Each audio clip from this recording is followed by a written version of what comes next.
สบายดีพี่น้องทุกท่านยินดีต้อนรับพี่น้องเข้าสู่พระคำของพระเจ้าอีกครั้งหนึ่งซึ่งหัวข้อที่2เกี่ยวข้องกับพระคุณมื้อนี้เฮาสิมาเว้าเกี่ยวกับเรื่องจำเป็นจะต้องรับเอาพระคุณของพระเจ้าด้วยตนเอง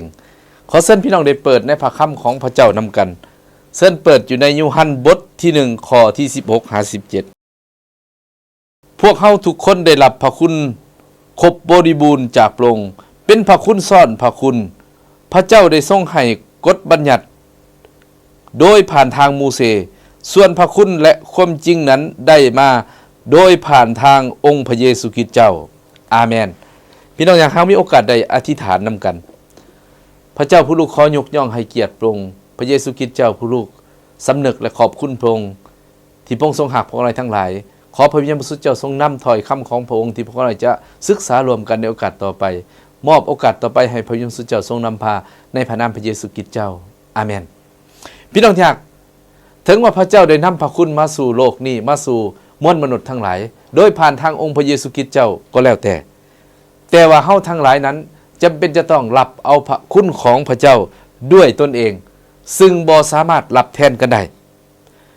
เฮาทั้งหลายจะได้รับเอาพระคุณของพระเจ้านั้นเฮาสิรับได้แนวใดพี่น้องพระคำของพระเจ้าว่าพระคุณและความจริงมาทางองค์พระเยซูคริสต์เจ้าเพราะฉะนั้นพี่น้องเขาทั้งหลายจำเป็นจะต้องต้อนรับเอาองค์พระเยซูคริสต์เจ้าเป็นพระผู้โปรดให้พ้นจากบาปกรรมเพราะฉะนั้นเขาต้อนรับอยู่ในโรมบทที่10ข้อที่9นี่ว่าฮับด้วยปากเชื่อด้วยใจฮับด้วยปากหมายความปากเขากล่าวว่าพระเยซูคริสต์เจ้าเป็นพระผู้ไถ่ว่าพระเยซูคริสต์เจ้านั้นเป็นผู้ที่นำเอาพระคุณและความจริงมาสู่มวลมนุษย์ในโลกนี้ฮับด้วยปากเชื่อด้วยใจหมายความว่าปากกล่าวใจเชื่อพี่น้องอยากปากกล่าวใจเชื่อว่าพระเยซูคริสต์เจ้านั้นเป็นพระผู้ไถ่ให้โพดให้พ้นจากบาปกรรมแล้วพระคุณของพระเจ้านั้นก็จะเป็นของเฮารับเอาพระเยซูคริสต์เจ้าก็เท่ากับรับเอาพระคุณของพระองค์เพราะพระเจ้านั้นได้ให้พระคุณของพระเจ้าผ่านทางองค์พระเยซูคริสต์เจ้าพระคัมภีร์ที่เฮาได้อ่านผ่านไปนั้นบอกว่ากฎบัญญัตินี่มาทางมูเสแต่พระคุณและความจริงมาทางองค์พระเยซูคริสต์เจ้าฉะนั้นอยู่ในพระคำของพระเจ้าจิตการบทที่15ข้อที่11ก็ได้กล่าวไว้อย่างชัดเจนเช่นเดียวกันว่าเมื่อเฮาได้ต้อนรับองค์พระเยซูคริสต์เจ้านั้นพระคุณของพระเจ้าก็เข้ามาอยู่ในชีวิตของเฮาพระคัมภีร์เริ่มบทที่4ข้อที่16ก็ได้กล่าวไว้ว่าเฮาได้เข้าไปถึงพระที่นั่งแห่งพระคุณของพระเจ้านั้นโดยผ่านทางองค์พระเยซูคริสต์เจ้าเพราะฉะนั้นถ้าเฮาจะได้รับพระคุณของพระเจ้าเฮาจำเป็นต้องรับเอาองค์พระเยซูคริสต์เจ้าและอยู่ในพระธรรมโรมบทที่5ข้อที่21ก็ได้กล่าวไว้เช่นเดียวกันว่าพระคุณอันอุดมทุกอย่างของพระองค์นั้นมาทางองค์พระเยซูคริสต์เจ้าเฮาได้รับพระคุณผ่านทางองค์พระเยซูคริสต์เจ้าเพราะฉะนั้นคริสเตียนทั้งหลายคนทั้งหลายให้เฮาทั้งหลายนั้นได้รับเอาพระคุณของพระเจ้าคริสเตียนได้รับเอาองค์พระเยซูคริสต์เจ้านั้นเฮารับแล้วแต่หลายเถื่อเฮายังพี่น้องละเลยหลายเถื่อเฮาบ่เข้าใจพระคุณของพระเจ้านี่เป็นพระคุณบริบูรณ์หมายความว่าทั้งฝ่ายจิตวิญญาณทั้งฝ่ายจิตใจและฝ่ายห่างกายพระเยซูคริสต์เจ้ามาในโลกนี้พระองค์มาแก้ทั้งด้านจิตวิญญาณไถ่บาปจิตใจให้มีสันติสุขห่างกายให้ได้รับพระพรนานาชนิดได้รับการเยียวยารักษาเพราะฉะนั้นพี่น้องเมื่อเฮารับองค์พระเยซูคริสต์เจ้าพระพรอันบริบูรณ์พระคุณอันบริบูรณ์ที่พิเศษจากพระเจ้านั้นก็จะ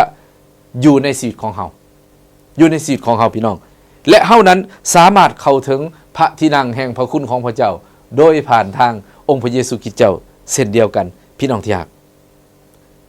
และอันที่2พี่น้องจำเป็นต้องรับเอาพระคุณด้วยตนเองประการที่2นั้นเฮาทั้งหลายจำเป็นจะต้องยอมรับว่าพระคุณอันบริบูรณ์ทุกอย่างผ่านทางองค์พระเยซูคริสต์เจ้านั้นเฮ็ดให้เฮาทั้งหลายนี่พี่น้อง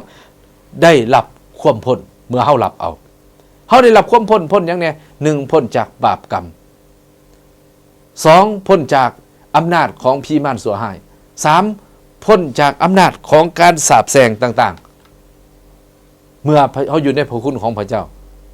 เพราะว่าพระคุณของพระเจ้านั้นอยู่ในเฮาและสิ่งต่างๆนั้นบ่สามารถที่จะแตะต้องเฮาได้และพระคุณของพระเจ้านี้เฮ็ดให้เฮานั้นพี่น้องได้รับพระพรนานาชนิดได้รับพระพรนานาชนิดหมายความว่าพระพรทุกอย่าง มาโดยพระคุณของพระเจ้าซึ่งพระคัมภีร์ได้มีใส่คำว่าพระคุณซ่อนพระคุณเนาะอยู่ในปลายข้อที่16ยูฮันบทที่1ปลายข้อที่16นี่บอกได้ความบริบูรณ์โดยทางปวงเป็นพระคุณซ่อนพระคุณนะได้รับความพ้นก็โดยพระคุณได้รับพระพรนานาชนิดก็โดยพระคุณได้รับการเยียวยารักษาต่างๆก็โดยพระคุณของพระเจ้าบัดนี้พระคุณของพระเจ้านี้หลายสำใดพี่น้องหลายอีหลีอยู่ในพระคำของพระเจ้าอุปยคบทที่34ข้อที่6ได้กล่าวไว้พระคำของพระเจ้าเว้าจังได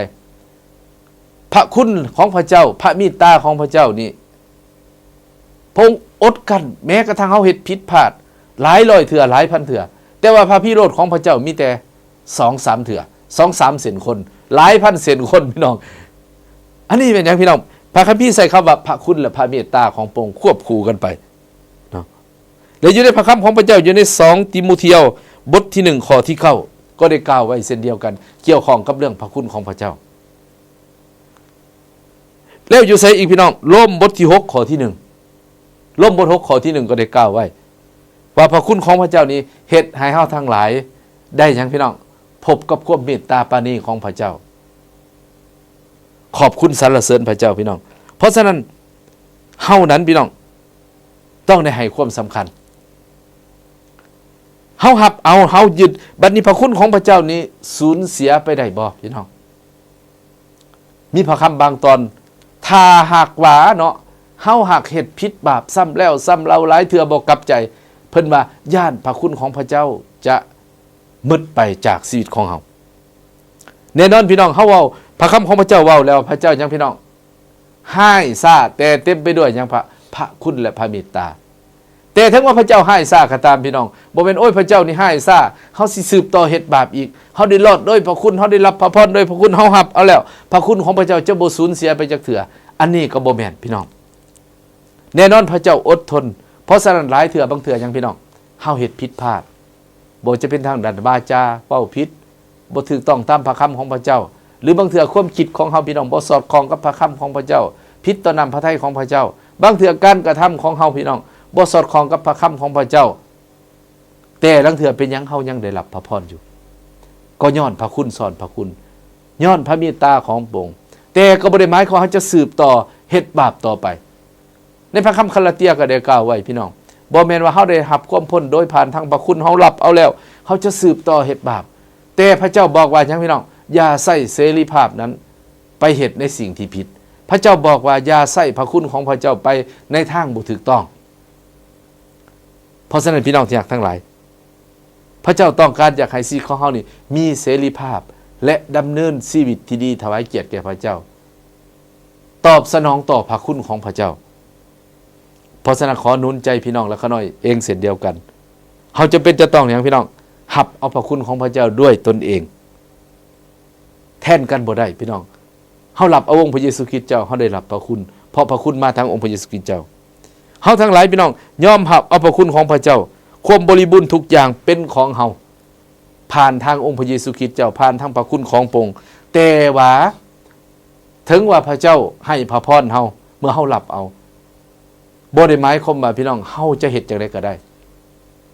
ถึงว่าพระเจ้ามีพระคุณบ่ได้หมายความเฮาจะสืบต่อเฮ็ดบาปต่อไปถ้าพี่น้องไปอ่านในคาลาเตียในพระธรรมโรมในพระคัมภีร์เอเฟโซแต่ย้อนพระคุณและพระเมตตาของพระองค์หันพี่น้องให้เฮาดำเนินชีวิตถวายเกียรติแก่พระเจ้า